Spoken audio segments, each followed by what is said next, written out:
second. Similar situation to game one when Chicago led 71-68. Phoenix had made its run, and then Chicago was able to pull away. And here, Chicago had a 70-67 lead. Phoenix had come within 3, and then the Bulls go to that 10-0 run. Because they understand the mentality of what goes on. Great teams will make runs at it. It's not going to lay down and let you beat them by 25 or 30 points. They have the ability to concentrate that much harder, execute that much better when the pressure is on, when Phoenix makes the run and cuts it down to a 3-point game. And how about Scott Williams in his 3rd year out of North Carolina? The script has been the same right throughout. He has come up very strong come playoff time. Did it against the Lakers 3 years ago.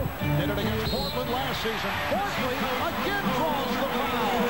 Another 3-point opportunity. 32 for Barkley.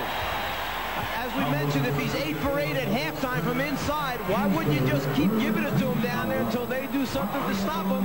Man, it's just too tough one-on-one in the paint area. He's getting great position, though, and he's getting the ball just where he needed. His outstretched hand, he don't have to dribble, he just takes it up and power it. He's 6 of 7 from the line, 13 of 19 from the field, 33 for Barkley.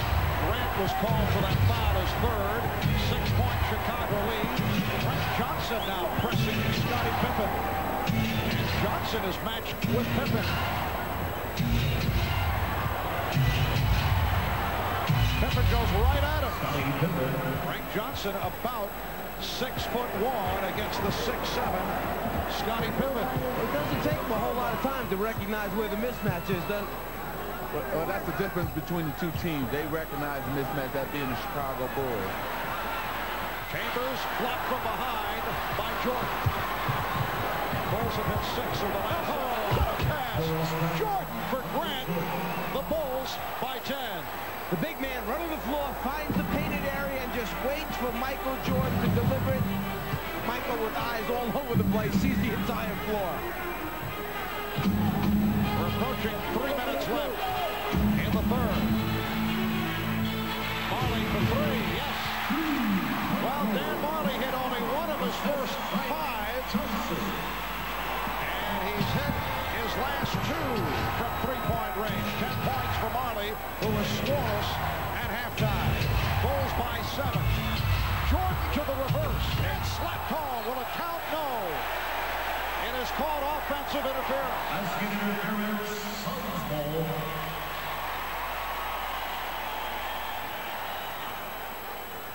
Michael just tries to get it up on the glass, hoping something good will happen. Grant comes from the offside to follow up, but the ball is in the cylinder. Therefore, the basket is taken away. Good call.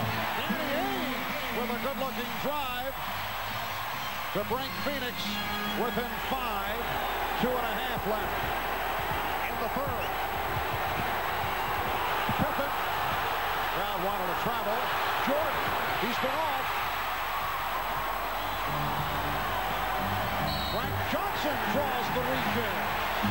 Frank Johnson again has come on and done a nice job because Kevin Johnson once again has been ineffective. Well, the last 2 baskets have been through penetration. That time you got Danny Ainge going in for a layup, and the one before that, Frank Johnson penetrated, kicked it out to Dan Marley for the 3. So penetration is paying off for the Phoenix Suns. Johnson,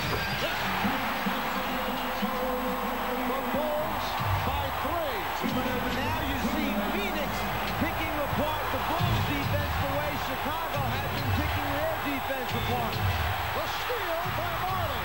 Johnson with Barkley. Barkley brings Phoenix within 1. Phil Jackson wants to talk it over.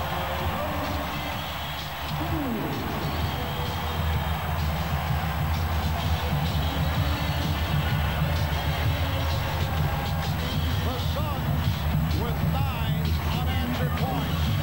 They've hit their last 6 shots, and they've cut into that Chicago lead. It is now the Bulls by 1. Frankie Johnson, after hitting the jump shot off the inside-outside play, loves it. He knows they got got the crowd back into the basketball game. And here's Dan Majerle, steals it away from Michael Jordan. And Frank Johnson sees Barkley trailing and gives it to the big man for the slam dunk. In the first half, led by as many as 14. Phoenix closing in the second quarter with that 10-2 run. Bulls able to extend the lead here in the third. And again, the Suns have managed to come back. Magic, is this a tough call right now? You've got your point guard, Kevin Johnson, who's on the bench. The team is making the run without him. How long do you leave him there before all of a sudden you're concerned about, have we hurt somebody's feelings, and is he going to have his head down because he's not in the game? You can't worry about feelings. You can't worry about anything. The team is playing better with him being on the bench. You got to leave Frank Johnson out there because this crowd is into it. The momentum is in Phoenix Suns' hand right now. So, hey, forget feelings. We got to win this game. That's what Paul Westphal is saying. The Bulls 83. The Suns 82. Jordan. So Michael Jordan to the floater. Against Chicago, a 3-point lead. Michael has 28. And the biggest difference in the third quarter is that Charles Barkley is 4 for 6, and Michael Jordan is now 3 for 9 after making that last shot. Frank Johnson rebounded by Michael Jordan. Instant replay, same exact play. This time Johnson misses the shot. Ainge comes up hobbling off that steal attempt. Majerle to the rebound. Just under 1 minute remaining in this third quarter. Phoenix with the ball trailing by 3. The last time they led was back in the first quarter by the score of 19-17. Barkley works off a double team. Barkley, oh, look out. He landed hard. Charles Barkley going for the rebound, shake it up, but will hang in. Looks like he hurt his right elbow. It will be Chicago ball. First thing he does is bust through a double team to give himself some space to get a shot off. An incredible effort. And then Barkley going after it. His legs go out from under him, and he hits hard to the floor. Well, I think his teammate right here, see, Frank Johnson is up under him, so he had nowhere to come down, and that's why he hit the floor hard. Barkley wants to stay in. He is hurting. The reverse. Michael Jordan has 30. The Bulls now lead 87-82. The right arm of Charles Barkley is bothering him. He came down hard from a ways up. That's a big man landing on that forearm elbow area, and he's still trying to shake it off. 15 seconds left in the third. Chambers. Tom Chambers sweeping from left to right to cut it to 3. We're down to 5 seconds in the quarter. Here's Pippen. And again offensive interference called on the ball. And words between Frank Johnson, Scott Williams, B.J. Armstrong all involved. Michael Jordan trying to calm his teammates down. And the officials also looking to settle things down. Well, Frank Johnson is saying, hey, I apologize on Wednesday. I'm not apologizing tonight. And what happened was they all fell on the ground right here. And then at the end of it, I think it was a little pushing and shoving. And then Michael Jordan tried to calm everybody down. Frank Johnson was still upset. So I think everything is clear now. Jake O'Donnell will settle everybody down and get back to playing basketball. Oliver Miller pegs it in. Here's Barkley firing. It was Frank Johnson tearing the jersey of Scottie Pippen in a collision. And you took exception when Frank apologized to Scottie Pippen, but no apologies right here. After 3, it's the Bulls 87 and the Suns 84.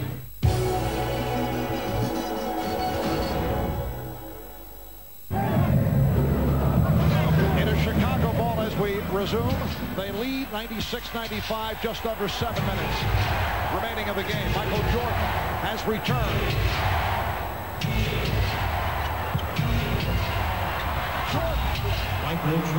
Michael has 32 points. See, Marv, the problem was Michael goes out of the game, the score is tied, he comes back, and the Suns are still down 1. Instead of gaining ground,